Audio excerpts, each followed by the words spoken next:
when internet bidding first came out in the cattle sector, a lot of the people that were professionals in the industry looked at it. You're just giving an excuse for somebody to stay home.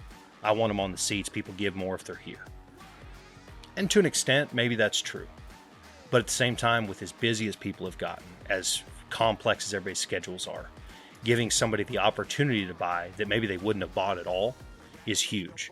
And as the next generation moves in, as people become more familiar with technology, that marketing and that push with the technology has become more and more valuable. And I don't think the internet is ever going to take the place of people coming to sales. There's a large majority of people, they want to come to the sale anyway. But if they can't, for maybe the kids got a ball game, or they're feeding cows, it's the middle of February in North Dakota and there's a blizzard, it provides that level of service to help them long-term stay a customer with an operation. They're one payday a year. Yes. Like, you are there, and they're already planning their next auction by the time you get to their production sale. I've been doing sales for 17 years. I'm a little beside myself with just the experience that our current team has. We have new people that are coming in that are excited and ready to go. And we have experienced people that have been here, and they're at LiveAg because they wanted to give their customers something more. That's a head-on. We live it. The LiveAg Podcast. Quality cattle deserve premium prices. Consign to a LiveAg video auction and capitalize on today's strong market demand. Our upcoming auctions are on your screen and available online at live-ag.com. Contact your local rep to get started. Now, here are your hosts, Ty DeCordova and Casey Mabry. Welcome back to the We Live It podcast here. We're joined today with Blake and Margo from the Purebred team at LiveAg, and pretty excited to sit down and talk to you guys. You guys have been extremely busy, and I've not necessarily been to any of these sales in person, but I've been watching them online and definitely on the different platforms you guys are out there. Why don't you guys talk to me real quick about what's been going on? Like I said, y'all have been extremely busy in watching these sales. I bet it's been crazy. Yeah, we've been really fortunate. We got fired up just over a year ago. Knocked it out. Started off with Express, then had a lot of customers fall in behind them. And trusted us right from the beginning, and had a really strong spring going into 2025, and turned out really well. As we got started this fall, we've had some pretty awesome events. With like the Churchill Hereford dispersal. That was an event for the record books. I don't know if the Hereford breed had ever seen anything like that. So it was we were very fortunate to get to be a part of it.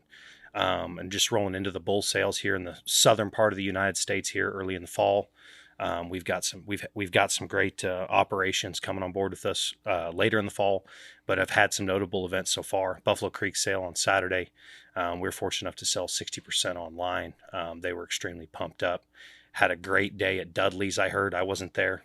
Barber and Bob Neighbors were there doing a great job. They had the best sale they'd ever had. Then we rolled into Express just there on Monday. They had a tremendous bull sale, so it's been great. Very fortunate. No, I've seen some of those, and it's been nuts. I mean, like that Churchill deal you talked about. I mean, that's just wild to see how much support there was behind that program. And then, so 60% on that Buffalo Creek Red Angus, what's normal? What do you see online? It varies. I mean, you can see, little to no action at some events because maybe they've got a huge crowd. Their buyer base is right there in person. And then you'll see events that are like that where, Clint Witherspoon that runs that deal, he's been very progressive in buying genetics from very front-end programs across the country, and people recognize that. So he has a very nationwide buyer base that came in, and that's where we were lucky enough to pick up, and they went through our platform with LiveAg, and it really helped him to have a tremendous day. There at the auction. Yeah, I couldn't imagine how much exposure it brings, like more exposure than normal, especially if you're kind of in a remote area, whereas most of these ranches are probably going to be in a pretty decent or pretty remote area to where it's hard to get into there. But as you start to kind of get some national exposure in that way, Margo, what have you been up to? Hanging out with Blake in Montana. That was an experience. Yeah, we went on that Montana Angus Tour. It was a blast. So it was something her and I had never got to do. So it was really exciting to go up there and network with people, see a lot of different operations. it was amazing. You know, we were all basically within 200 miles of Butte, Montana, and the different types of cattle, the different kind of cattle, the different types of operations. It was really, really interesting to me to get to see, you know, everybody's got a different idea of what they think works for them or what does work for them. And it was pretty cool to see a lot of it's those pretty things. typical to find a cattleman that's pretty opinionated and proud of what they do, you know? Yeah. I But which is great. thoroughly enjoyed the Montana Angus. I've never been on an Angus tour. That was my first experience. They had 6 buses of people. I didn't get to partake on that fun, but I was impressed with the fact how much work it takes to clean up your farm, to host 600 people for a matter of an hour or maybe a lunch. Or So how many different spots was there? I think we ended up going to We had to probably go to 12. No, we went to 7 the second day. So it would, I bet we were close to 16, 18 stops Oh, wow. when it was all said and done. It was so cool. So they would tell me about this deal because I didn't even know anything about it. Yeah, so I mean, it's the Montana Angus Tours. It's a really historic tour. They've been doing it for something like 35, 40 years. And it moves around Montana every year. And they in different regions, they decide they're going to highlight a lot of the breeders in that area.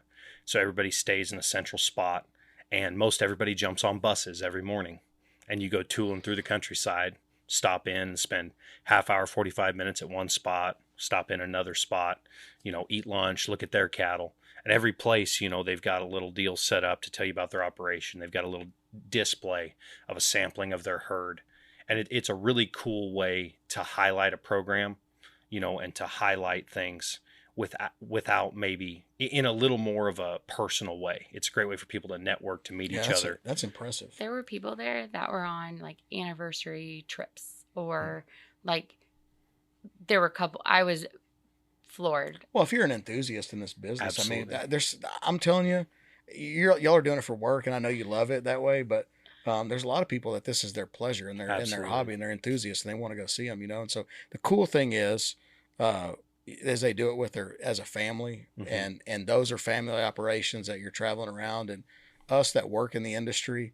Man, those people that are bringing their wives along and their kids along, it's cool because we got to continue to do And they this. were from, I think they had 7 or 8 different countries. Yeah, 7 but or 8 different countries wow. were there. the cool part is every time I stopped talking to them, I'm like, what state are you from? I assumed when we first got there, like it was Montana. Like, no, every state. There was something awesome. like, and I'm sure I'm missing this by a little bit, something like 40 states were represented, somewhere in that realm. Oh, wow. And so was they're pretty cool. really cool contingency. A lot of people really enthused about Angus cattle. We had a great time. Yeah, that's good. And it's probably a good place for you guys to network and kind of spread the word on that. So, as far as the sales that you guys have, I mean, let's just level it up real quick.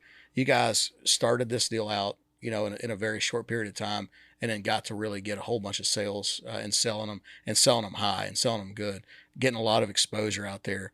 Let's talk about that for a minute. I mean, Margo, what do you think's kind of attributed some of the success you guys have had? It's our team at the end of the day. It's the people that you're here with. It's the people that you trust to be at your sale. We are so lucky to have new and old members. I say old members, but people who are experienced. I've been doing sales for 17 years. I'm a little beside myself with just the experience that our current team has. We have new people that are coming in that are excited and ready to go. And we have experienced people that have been here and they're at LiveAg because they wanted to give their customers something more. And we can do that. So. Yeah, Blake, you talked a little bit earlier about tech and, you know, some of the things that you guys have. I mean, how do you feel about what's been going on? I mean, you know what, I think, and maybe Margo will correct me, but the way I look at it is there's 5, 6 companies that they all broadcast production sales. We didn't reinvent the wheel, but what we are able to do is provide a great level of technology with the best team that you can find in the business, people that are experienced, trained, and able, that you trust on, that a breeder can trust on sale day, because at the end of the day, that's their day of the year. And so if we know that if we take care of the customer, that customer takes care of us. And as long as we take care of them, we're going to keep that business. And it's a long-term relationship, because not only are these people our customers, but at least in my case, most of those people are my friends. Yeah. You know, those are the people I want to do business with. I've done business with, and then I've built those relationships with. And Margo's the same way. And we're hoping, you know, long term, that's why we're able to keep those relationships, is because of that. Yeah, and you're probably bringing on teammates and people on that are kind of, illustrate the same type of a deal. Not just people that can go in there and push buttons in video, or click a button or whatever.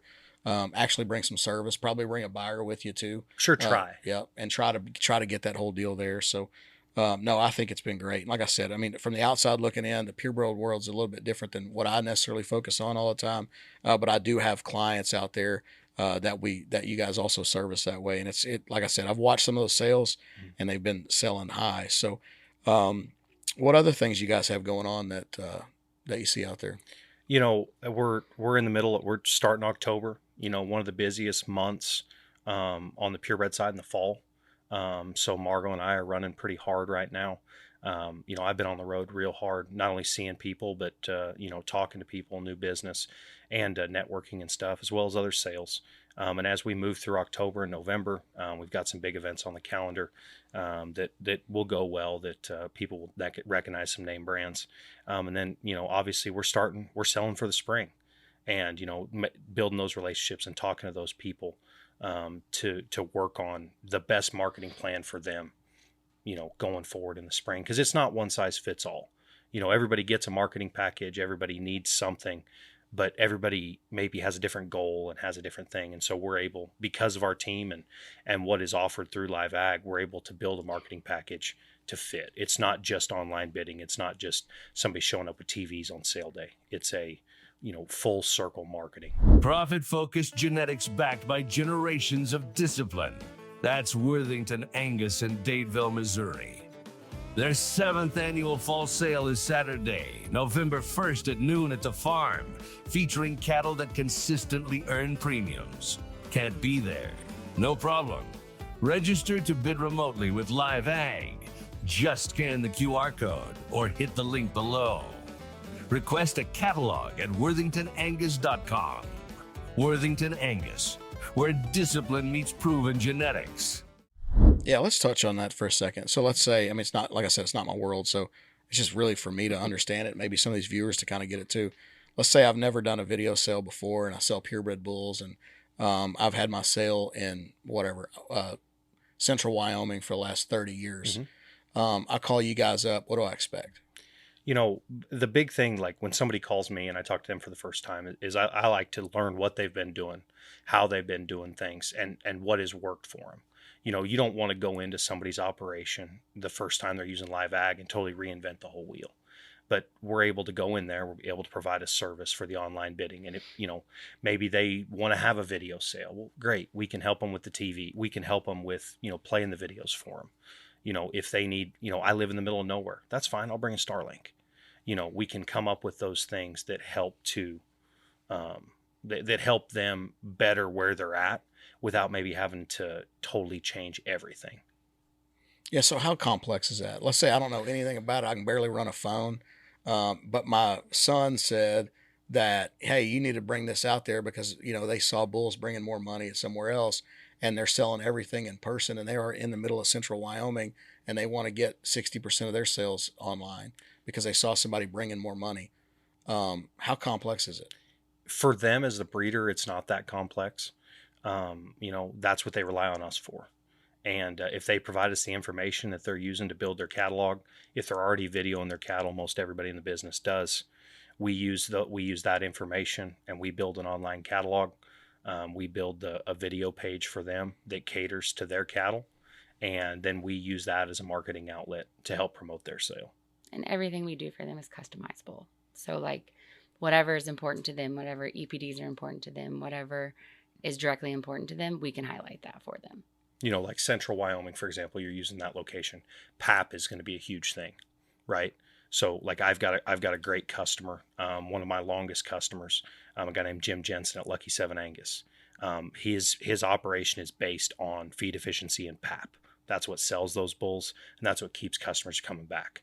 So if you look back at his video page, on every single bull, there was a video, and then there was also a guarantee. Every single bull was guaranteed with a PAP score and guaranteed feed efficient. that helps relay that message over and over and over to his buyers that says, hey, this is what these bulls do. And this is what, highlighting that piece of his program, which to him is very important. Yeah, that goes back to what you're talking about, making sure that you customize it for everybody, because it doesn't necessarily matter in Central Florida as it does in Wyoming, Right. for that specific trait. But so like you guys, I want to ask both of you the same question. Like, I guess for first part of it, what do you see the future like as you move forward? And then of that, like, what do you think the most important thing is that you need to move it forward? I think I know I'm stumping you with that question. I think people, when internet bidding first came out in the cattle sector, and I wasn't around for that, but I've seen it in the horse sector. A lot of the people that were professionals in the industry looked at it. You're just giving an excuse for somebody to stay home. I want them on the seats. People give more if they're here. And to an extent, maybe that's true. But at the same time, with as busy as people have gotten, as complex as everybody's schedules are, giving somebody the opportunity to buy that maybe they wouldn't have bought at all is huge. And as the next generation moves in, as people become more familiar with technology, that marketing and that push with the technology has become more and more valuable. And I don't think the internet is ever going to take the place of people coming to sales. There's a large majority of people, they want to come to the sale anyway. But if they can't, for maybe the kids got a ball game, or, they're feeding cows, it's the middle of February in North Dakota and there's a blizzard, it provides that level of service to help them long-term stay a customer with an operation. And so to answer your question, I don't know. I don't think it's ever going to replace it, but over my short career in the business, seeing the internet has become more and more valuable at more and more sales. I think the value of a strong team and a strong platform with a strong network behind it has become more and more valuable. No, and I think to your point, I mean, this is like, as we all get busier with different things, whether it's family or whatever, I mean, that time away from home is extremely valuable. So I could see I'd say the old school mentality of saying, I want them all in there and I want them crammed in this little small ring and create all this hype. I'll tell you, when you bid on it, it's still the same way online, right? Because you still get the auctioneering and different things like that. But you still get the heartbeat. Yeah, especially when you're spending too much, right? Or when you're buying the one you want to buy. You just right? ask for Sure. I don't care if you're buying show pigs or Black Angus cattle or Herefords or probably some Barrett Jackson auction vehicle or something like that. It's all pretty exciting. Margo, what's your answer to those questions? I'd say that's probably my favorite part about Live Ag. At the end of the day, we're not just going to continue to produce the same thing over and over again. We're going to never reinvent the wheel. We're not going to do that, but we're going to change with the times also. Like, we're not going to be stuck in our ways. We're not going to stay and say, well, this is how it's been for the last 10 years, or this is how it's been. Like, I think it's a big reason. It's a huge reason why I came to Live Ag, but it's a big thing. We're not going to sit still. And I think that's important.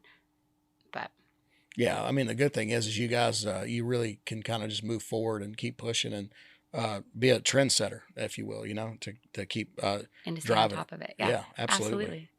I just want to, I would really like to highlight, and I think Margo's the same way. Just the team that we've been able to put together. There's a tremendous group of people that not only do we have individuals that have been in the business for a long time, that are very respected. We've also got a group of young people with some drive that are coming on board and really want to do this from all over the country.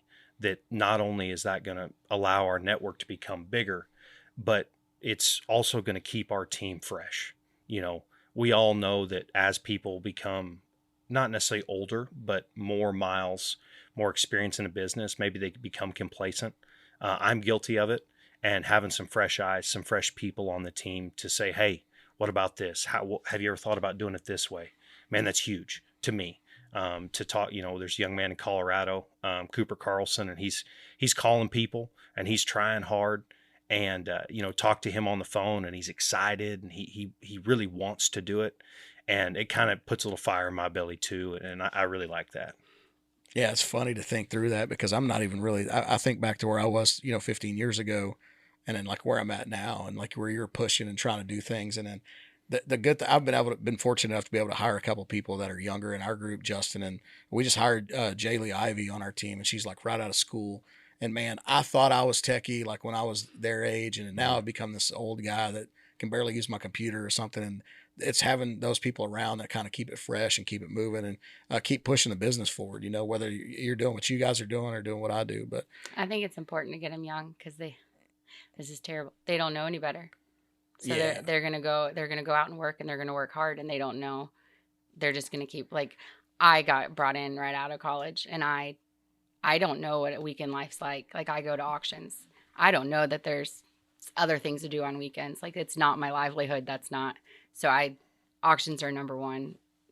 And I think if you get them young, they don't know what goes on the weekend. Oh yeah, like me and Ty and I talk about this all the time with like our what do you mean kids. People vacation? Like I go to cow sales.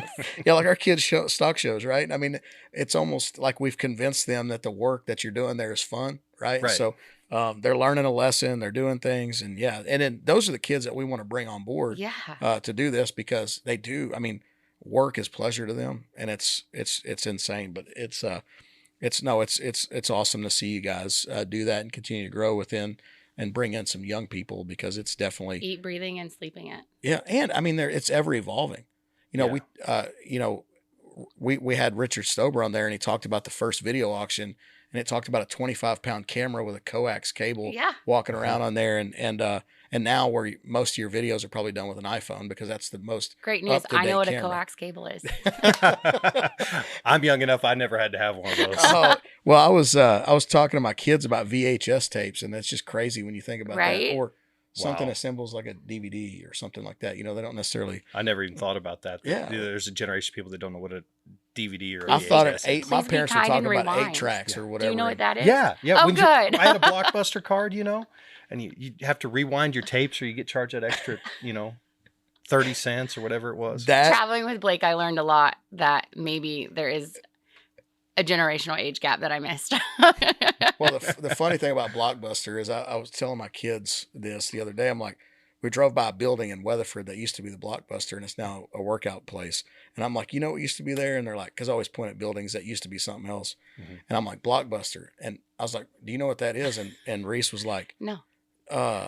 No. And Avery is like, that's where y'all used to go rent movies, right? Uh-huh. And I'm like, yeah, on like a Friday, the movies would come out, we'd go in there and we'd rent movies. And you had to get in there before everybody else did. Unless you didn't return your movies on time last time and you couldn't afford to go pay your late fees. Yeah. Yep. So then you had to go get your buddy's card or something like that and sneak them out. But it's the world's evolved, and it's evolved from lots of different aspects.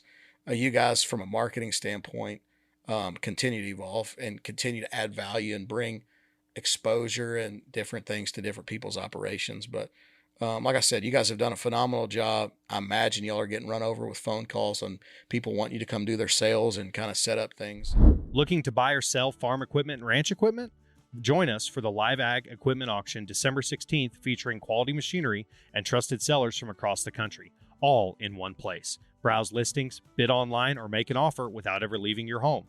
Save time, save travel, and find the tools your operation needs with confidence. Have equipment sitting idle? Consign by December 8th to be part of this nationwide sale. Call Justin Stelzer today at 817-533-6699, then press 3, or visit live-ag.com to get started.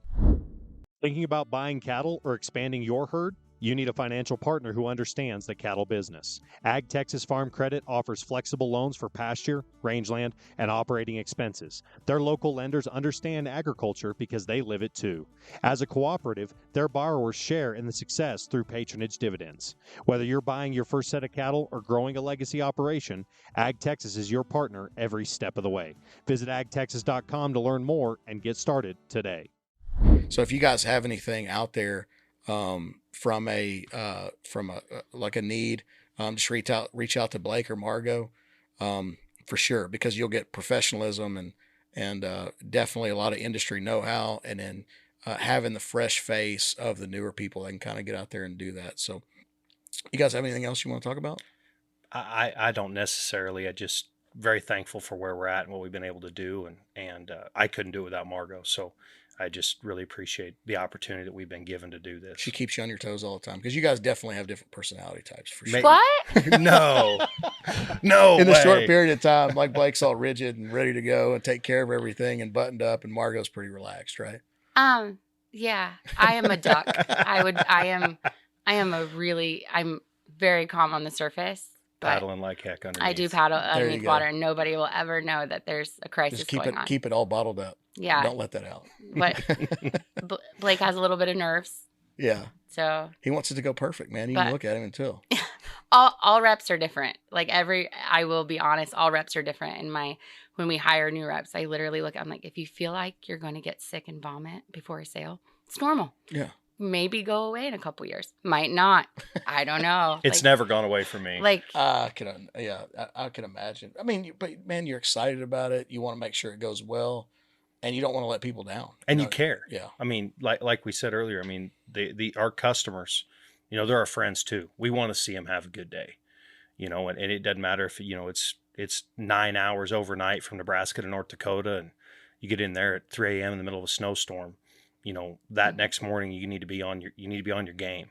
You are the insurance policy yes. when there's a blizzard so you don't have a choice. Like you get there. Oh, yeah. I've driven in some really fun conditions or missed a layover I have gotten in a car with 4 strangers from Oklahoma City and we drove to Fort Worth. I'm like, actually vice versa, but we drove from Fort Worth to Oklahoma City. I didn't know them. One was, pharmaceutical sales. One was a teacher that flew home from China.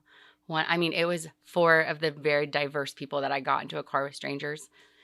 And did you get them to like buy any cattle? Did you get all their phone numbers? I didn't get it. No, but I'm Facebook friends with them all. There you go. See, that shows my age. I'm Facebook friends with them all. That's building a network. It was right, and I still follow them, and I giggle every time like I see something. I'm like, oh my god, that was an experience. Like that was just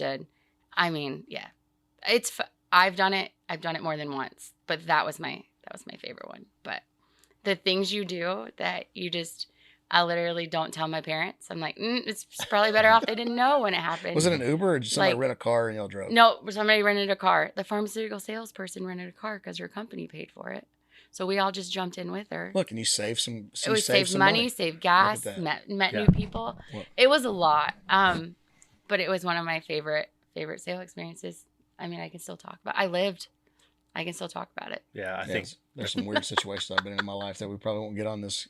Yeah, I probably don't need to talk about some of those that I've had traveling, trying to get to another one, but driving through big snowstorms and maybe around road closed signs and trying to get there. I don't break laws.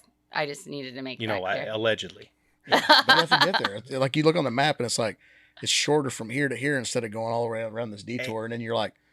They have the road all Funny you should mention it. Yeah, and then I'm driving through the creek. Well, Duke's Hazard made it. Yeah, it's crazy. No, I've been through some of those things back, and especially when you get into central Nebraska and South Dakota and things like that, where you're like, that's pretty sketchy. But those people rely on you. Oh yeah. And it's their one payday a year. Yes. Like you are there, and they're already planning their next auction. By the time you get to their production sale, first of all, it takes at least 7 years to get to your first big production sale. So you get there, this is your first big payday, this is what it looks like, and you're literally trusting the person running the internet behind you with a lot. Like there's a lot that falls on your shoulders. So the stomach nauseousness should be there. But those customers they have a lot of faith in you, but when the sale's over and you take that deep breath when it's over and they're like, and my favorite ones are the ones that look at you and say, what can I do better next year? And you're like, I'm not going to lie, I'm 17 years into this. And I'm like, you're asking me? Like, I'm just your internet person. When I stop and think about it, I actually have been on the block way more than I should be. Like, you're doing great. Or there are words that I can say. Or if something went south, that I never considered myself somebody that was going to give advice. When I started at 22, I just thought I was just sitting there to click bids to, when I first started, I didn't even like turning in bids. Yeah. Like making noise and people looking at you just mortified me at the age. And I was want like, to have some creative, scream or something. No, I'm going to tell you this, and I'm going to regret that this is being recorded. You got a bid. I literally told my first boss, I'm like, I can't turn in these bids. but I'll just sit next to the auctioneer. Is that okay? And he said, okay, go ahead. So I turned in my bids to the auctioneer and I just hit his leg. The auction block was open underneath. And the ringmen started making fun of me. They're like, why are you touching his leg? I'm like, I'm turning a bid. I was mortified. So like it forced me to have to just Come up with get something into it. I was like, oh man, like here we go. Like, so literally I'm like tapping him on the shoulder and he gets to laughing at me. And I'm like, oh, this is bad. Like, this is really bad. So I have matured a lot. I've grown. Now you're hollering at them? I can do it. Yeah. And I have eye rolls that I shouldn't do. And yeah, just. Yeah, so I've been on the buying side of a lot of these auctions, and it's interesting to watch the dynamics between the auctioneer and the ring help and all that stuff, and then they've got their own inside jokes, and I feel like I'm on the outside all the time, or maybe they're clowning on me because I'm spending too much on whatever I'm buying, you know. But it's I bet you guys have a great time and doing what you're doing. You should keep your distance from the auctioneers. Like, don't go to dinner with them the night before. Well, you should. Don't go to dinner with them the night before, because I sat on a block just within the last year, and the auctioneer made fun of what I ate for dinner in front of everyone. And I was like, I ate hot wings. Like, what's wrong with a hot wing? Like, yeah. So. Yeah, and those guys have pretty great personalities anyway, you know. You have to have a great personality, I think, to be in that setting, to be in the public eye like those guys are, and doing what they're doing. You have to be pretty social and be able to have fun. And if you're not laughing at yourself, if you're not laughing at all, in this business, I don't know what you're doing. Yeah, it's way too much fun to not. I love laughing at Ty. That's one of my favorite things to do. Oh my God, same. You know, see, I think most people would do that. But, well, I appreciate you guys getting on here. I think it's been fun for me for sure. It's been good to kind of get in here and highlight what you guys do. And again, if you guys have any questions out there on the purebred side of things, whether you need a sale or have somebody that you have interest in there, or on the buying side, definitely reach out to Margo or Blake for that matter. Again, thanks for joining us on the We Live It podcast. If you need anything from a marketing standpoint, reach out to Katie. I don't know her email, but you can definitely get in there. Katie at live-ag.com. Katie at live-ag.com. K-A-T-Y. Katie with a Y. Like and subscribe this, forward it on. Like I said, if anybody needs anything at all, holler at us and we live it.